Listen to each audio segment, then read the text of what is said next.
How do you define success on YouTube? For the platform's earliest pioneers, it was the ability to merely scrape together enough to make another video. For the luckiest, maybe it was a chance to go on The Ellen Show. Indeed, success was measured in tens, hundreds of views, whereas today, of course, it's millions. What can we learn from those YouTube pioneers, the ones who stood the test of time and those who are blazing new trails today? That's what we hope to find out as we savor the flavors and aromas of 21st century YouTube.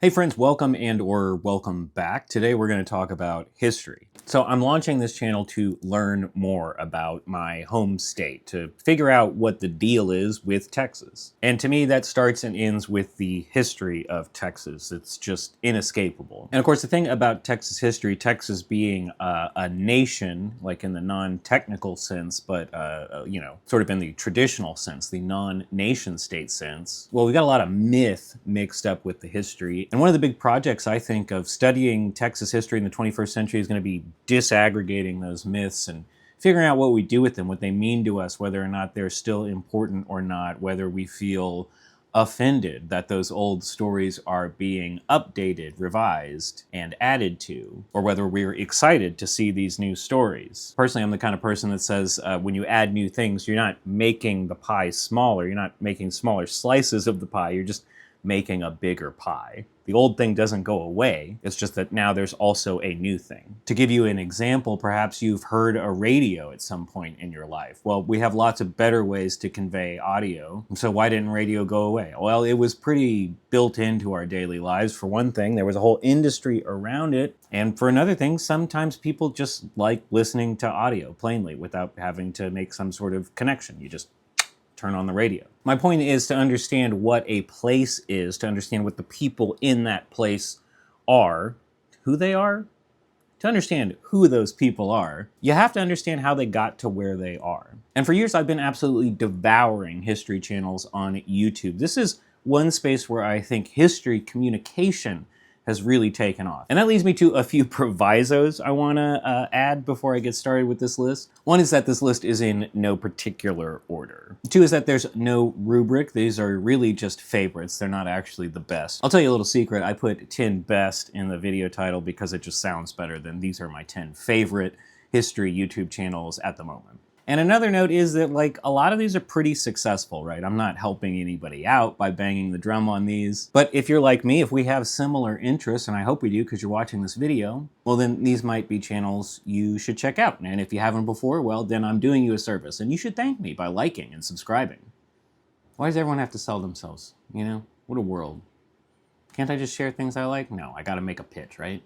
Anyway, let's jump in with numero uno. Okay, so I'm already immediately going back on the no particular order thing because I think it's important that this was the first one that I thought of, and it's Townsend's. If you don't know, Townsend's grew out of a family business in Indiana. They recreate historical objects, everyday objects like, pots and pans, butter churns, hats, clothes, things you had around the house, pens, inkwells, knives, cutting boards, things like this. They made all of these as historically accurately as possible because their business is selling these things to movie and TV productions, living history reenactors, museums, historical sites and monuments, things like that. The kind of place you would go on a history field trip. And not only do they make these incredible pieces of history, things that, if you were to touch them, you would be touching the very same thing someone who lived hundreds of years ago touched. You would be having a shared experience with them, and one that you shared, because you don't have to rely on some document to tell you. You know that they used, crockery like this. So when you touch the crock, you're like, yeah, they had to carry these heavy things around all the time, or whatever you realize about that.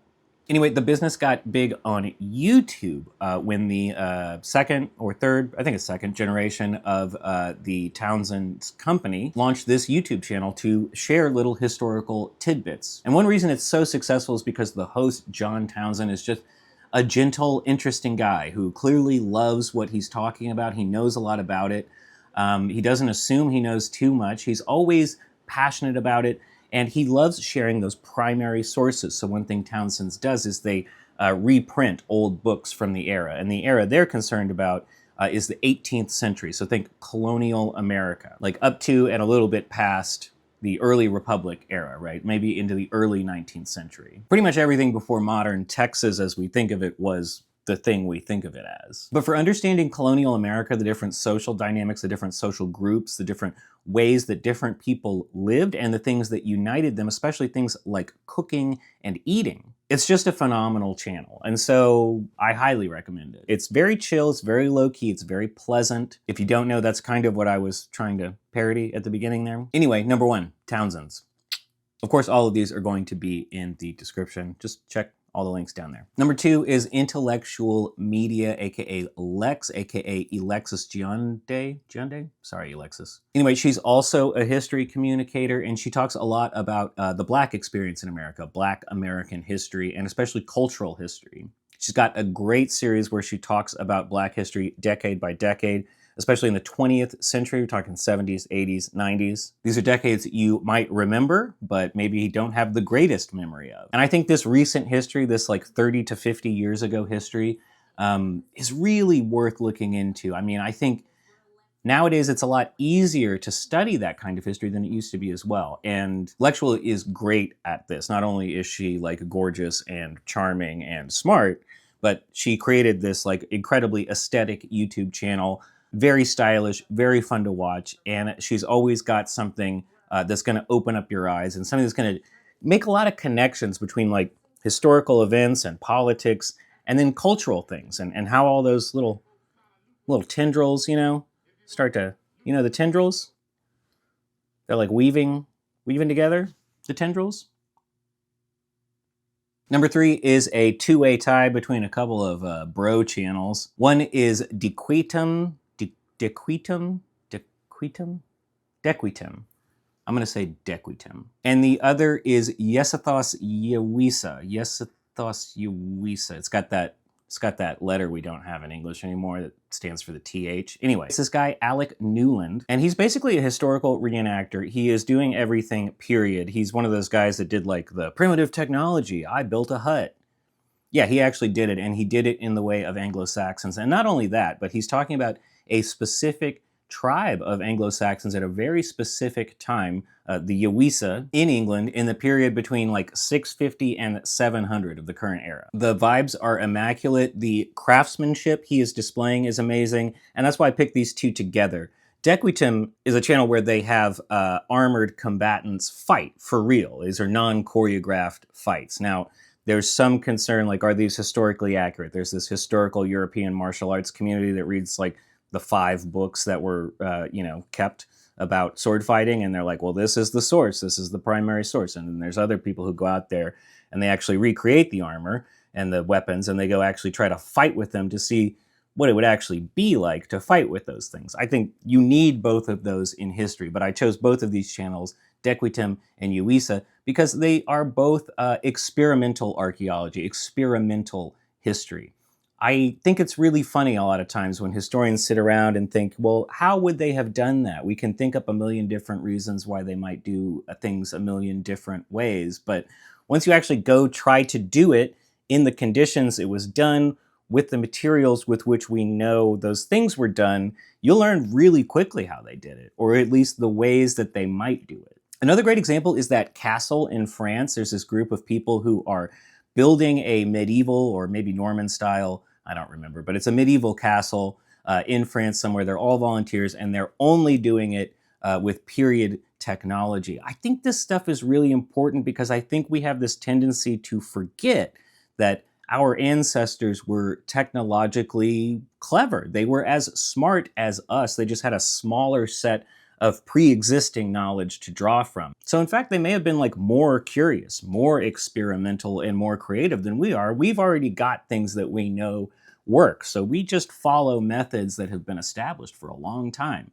But the farther back in history, depending on where and when you are, it's going to be hard to draw from prior resources. You have to guess, you have to try things. I think it's important to remember the skills that people in the past had that we maybe don't have or we don't do as well. A good example would be like anything physical, anything having to do with your body. But another example I think of a lot is the fact that people in the past, like by and large, almost certainly had better memories than we do, like in terms of memorization. Before literacy was widespread, it's not like people didn't know things. They had to know things somehow. They knew it by hearing it and remembering it, and probably by repeating it out loud. So people's ability to speak and memorize was almost certainly better in the past than it is today. It doesn't mean our capabilities are worse today. It just means it's not a muscle we flex as much today.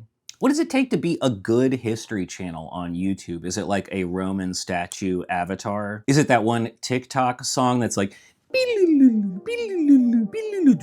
with all they do on all the conspiracy videos, you know? Is it a bunch of AI generated images with an AI generated voice that just tells you stuff like this so you can go to sleep? No, I don't think it's any of those things. A good history channel is a history channel that is compelling and that makes you realize something about people in the past that you didn't realize before. It's not just an interesting bedtime story. It's not just a narrative, although it is a narrative. It's also a series of examples, things we can learn from. So as I look at my top 10 best history YouTube channels, that's one of the big things I'm going to be looking for. Are they shedding a light on what people in the past actually did, like the things they physically did with their hands, the things they said with their mouths? I'm not talking about the broad strokes of this happened, that happened, and this happened. Those are great. You can read them in a book and in your history class. You need the content knowledge, but history is not simply content knowledge, although we often forget about that.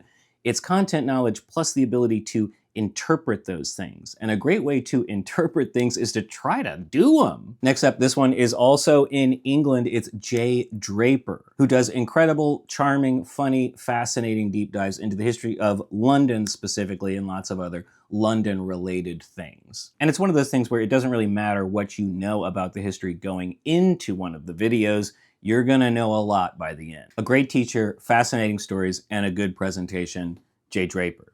This is another one that probably doesn't need much help from me, but I think it's a really big one, and it's one that shows the kind of trends going on in how we discuss history and related studies on YouTube, and that's Milo Rossi over at Mini Minuteman. Now, he is an archaeology communicator.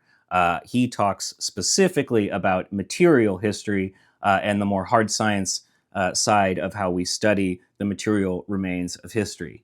I think anybody interested in history really needs to dig a little bit into archaeology. And yes, that was a pun. And no, I actually didn't intend it. I wish I did, but you know. Anyway, historians have this documentary bias, I think, and that's pretty general. Not all, they know this, they're aware of it. But you know, history has a lot to do with writing, with the primary written sources, or nowadays, you know, recorded audio video sources. But that kind of sucks the farther back you go, because anything that was made with an organic material, you know, like paper or ink or wood, fabric, all of those things decompose really fast. Unless you're like in a peat bog or something, most of those things get lost. So, for example, that's why we have lots of sets of armor, but we don't have lots of like normal people clothes from the Middle Ages. Normal people reuse their clothes until there's nothing left. And even if there are rags left,